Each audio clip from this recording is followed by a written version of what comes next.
Hey guys, back with a market update, a different type of market update, because today I sold a ton of stock really, and if you've been following this channel you may know that I'm not really easy on trading, and usually I'm having this buy and hold strategy. So in this market update I will tell you exactly what I sold today, the reason why I've done so, and what instead I'm going to buy, or what I have already bought today. So before we start, as always, please hit the like button, this goes a long way, and if you haven't so, please subscribe and hit the bell button that you get a notification whenever I post a new video. So depending on where you are viewing the channel, you may have heard the news that today in Germany we got a big announcement that we are actually facing a second lockdown here in Germany. So restaurants have to close, bars have to close and so on because of the Roni situation.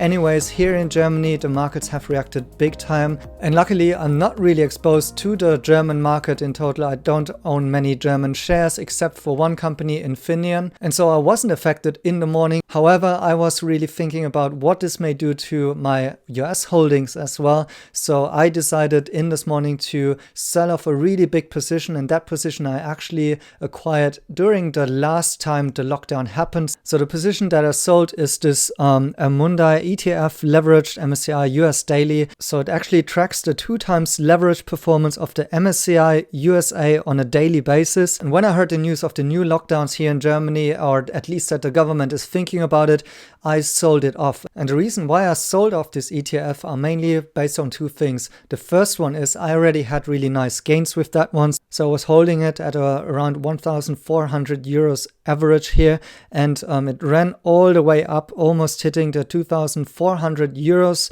And well, as I didn't manage to sell it off at the peak, it really lost some steam in the last couple of days. And I believe the main factors here is also how those leveraged ETFs are composed. So generally, I would say my learning from this investment is that it has worked really well in the recovery, in this V-shaped recovery here. And as long as the stocks are just going up, this is working really well also in a leveraged way.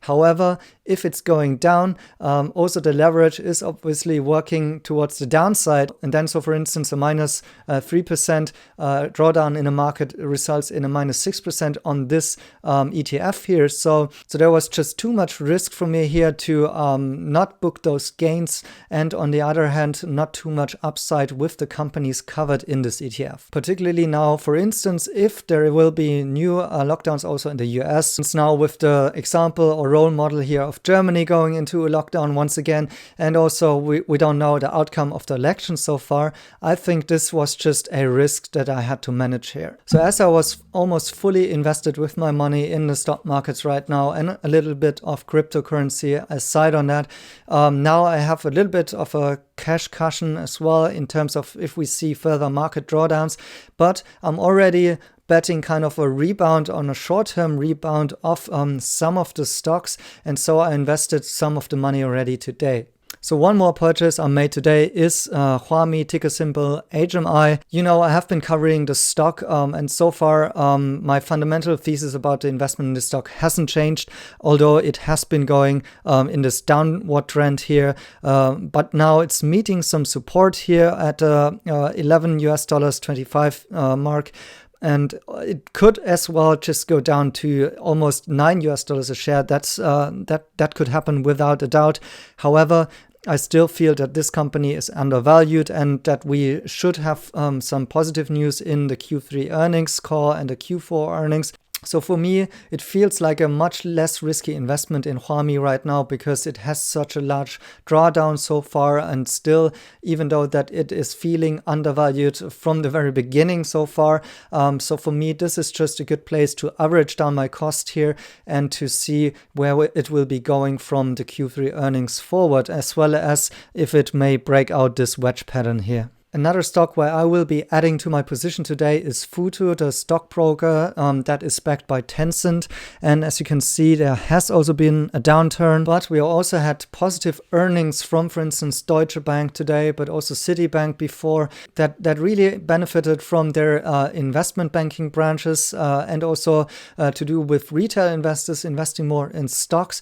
And so I think a broker here in China, similar to Robinhood, for instance, here is is a good bet on the Q3 earnings, that they will actually have some nice results here. And I also think because the stock has been actually been moving kind of sidewards in the last couple of days and weeks, that it is not running too hot so far, so it has a little bit of upside in the future here. Then another stock which I'm beginning to like even more is once again Cloudflare, ticker symbol NET. And although it's been running up really high here already, it's really holding really well during the last couple of days. It's always not losing so much as other stocks in the field, and it's really going strong. That's my impression in the last couple of trading days. And on top of that, it should be one of those companies that is just benefiting from another lockdown. Cloud services will be needed to support all of the online applications, such as gaming, such as websites, e-commerce, and for instance, even online sports activities and stuff like that. And on top of that, as outpointed all the time, they also have an interesting China business. And as we know, China has managed the COVID crisis so far quite well. Business over there has recovered quite well and may continue to do so. So I think despite the fact that this is actually still quite high here, and well, it could fall down further, of course, but I will be looking to add to this position in the next couple of days as well. Other than that, congratulations if you have bought the dip in NIO the last 2 days and enjoyed the nice run up yesterday, although it's tanking today. Personally, I haven't sold a single share. I'm not looking to sell any shares in the foreseeable future.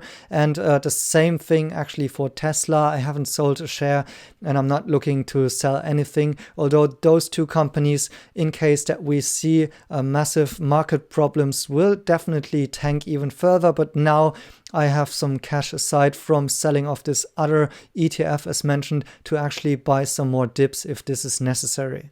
So my bottom line here is that I once again try to kind of shift my investment focus more into those growth stocks that I understand better. I'm freeing some cash with some of those investments that are more diversified maybe, but also with those latest developments don't look to me so good that they have more upside. Instead, they may have more downward risk.